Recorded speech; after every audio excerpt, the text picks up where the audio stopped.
this is Mattie from Mattie's Kitchen, and today I'm going to make y'all a corned beef brisket.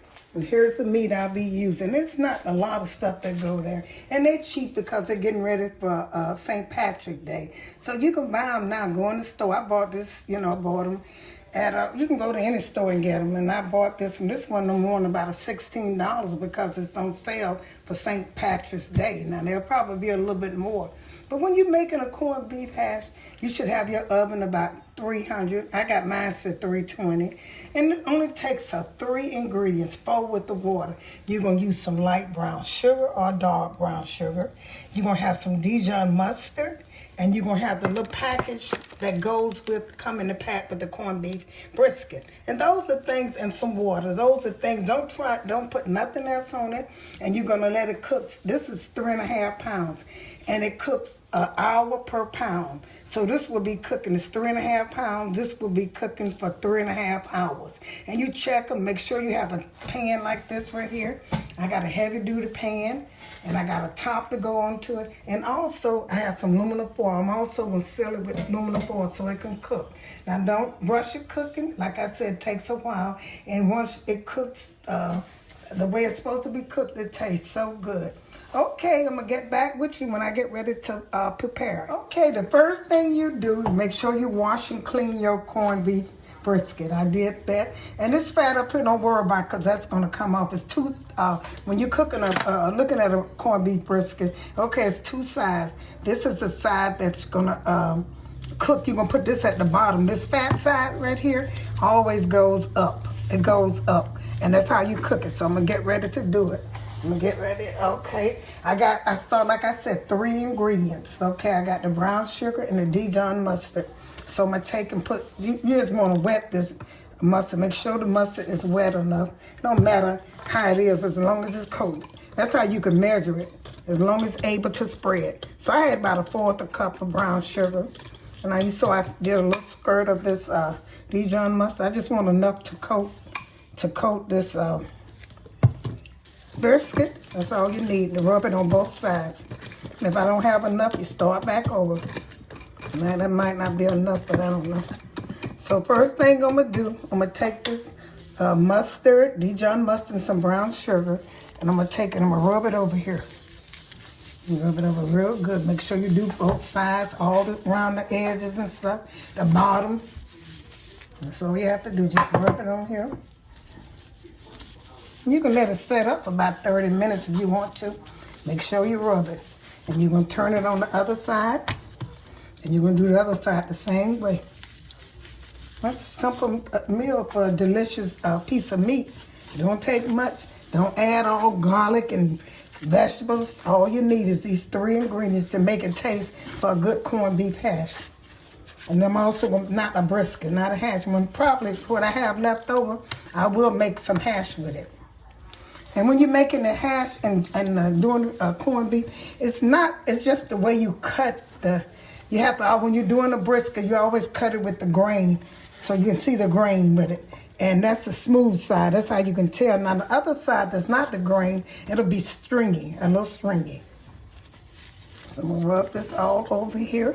Turn it over again and rub it each side. And that's nothing to it. And then you can put it in the oven and let it cook for about, like I said, an hour per pound. So this will be cooking, this 3.5 pounds, this will be cooking about 3.5, almost 4 hours. It might cook sooner, so you check it. Okay, I got enough of that in there. Next thing I'm gonna do, I'm gonna sprinkle some of this is the season that came with the package. Sprinkle that peppercorn or something. It came with it be inside most corned beef. Sometimes they don't have it. They don't have that in there, but most time it does. They do have it. This is a good season, so therefore you don't need no salt, pepper, nothing. Because brisket is kind of salty. It ain't real salty, but a little bit. It's enough salt that you don't have to season it. Okay, and I'm going to turn this over. And I had 2 pack. I had an extra pack because in the beef, with the brisket, only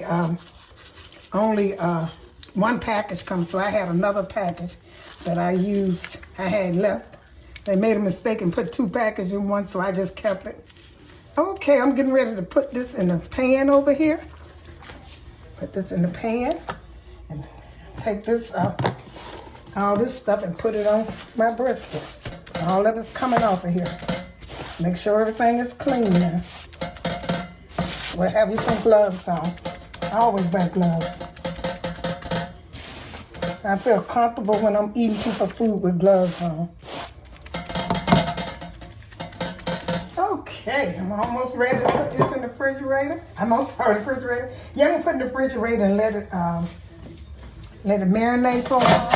And when you're doing this, all you do, you're gonna pour a little water in there, just a little bit to cover the pan, not a lot. And you pour it around. You don't want to disturb your seasoning. So I'm gonna turn this over. This will be turned over and then cook like this. This is how it's gonna cook. With the fat side up, the side with the fat on it, that's how it's gonna cook. I'm gonna let this set in the fridge, set aside for a while, about 20 minutes, and I'm gonna get back then. I'm gonna put it in the oven, and I'll get back with you when I get ready to do it.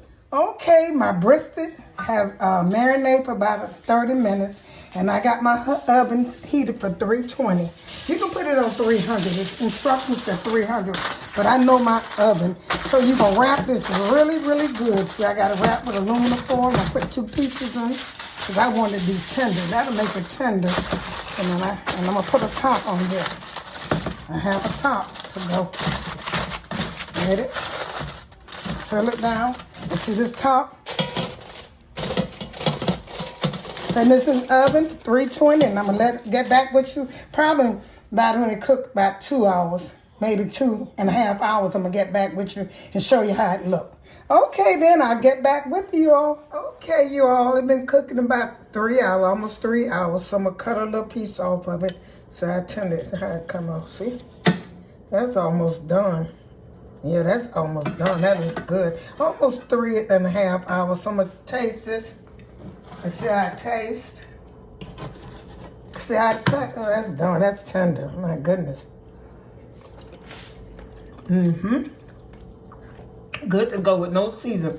What I'm gonna do is I got a little brown sugar and just a little tap of mustard. I'm gonna take some of this juice. I'm gonna mix it together. Some of this juice out of here. Mix it with some brown sugar, and I'm gonna rub on the top of this. Just, put a little bit on top of it. And let it cook for another, see how red pretty that look in there? I'm gonna let it cook for about another, good about 40 minutes. Make sure I know it's done all the way through. That's how you cook a corn beef brisket. I hope y'all can get this for St. Patrick's Day. I didn't even know it was tomorrow. But this is good. You can go there. They on sale now. You can really get it. Go out and get them. Okay, I'm going to let this cook again. I know this is going to be good. Blaze it on top. And once I cook for another 30 minutes or so, I'm going to put it on the broiler and get that little broil for about a minute. So I'll let y'all see how I do that. Okay, this corned beef brisket is ready. I'm gonna put it on the broiler in the oven for about a minute. Set your stove on, put it on broil, and broil high, and let it for about a minute. So once the stove get hot, cause you just want a little crunchy. But that's crunchy. That looks good, and that's ready to go. You can tell when it's it shrink up, but out of this little piece of meat, you can get a lot of slices from it because you don't cut brisket real thick. You cut it kind of small. Okay, I'm gonna get back with you once my stove gets hot. Okay, here it is out the oven. It's how it looks, and I'm gonna get ready to put it on the cutting board and show you how the cut look. Once I find the correct grain, because like I said, you have to cut it on the correct grain. Don't be stringy. Okay, then get back with you. Okay, y'all, found the correct grain. This is how it's supposed to look, because you don't want it. Yes, it is, so I can go all the way across. This is how a corned beef is supposed to look, not stringy. See, it's getting to the string a little bit there, so I'm going to go back over here. This is how you cut it. And it's good to go. See how red that is? Good to go. Cut good. My knife needs to be sharpened a little bit, but that's good to go. I hope y'all enjoyed this little presentation. I'm going to put this on a plate and I'm going to get back with you. Thank you all once again for tuning into my presentation of my corned beef brisket. I hope you enjoyed this presentation. It looks so good and it tastes and it's so tender. You don't need very many ingredients. Stick to how I showed you and please follow my instruction. Once again, thank you for tuning into Mattie's Kitchen and have a wonderful day.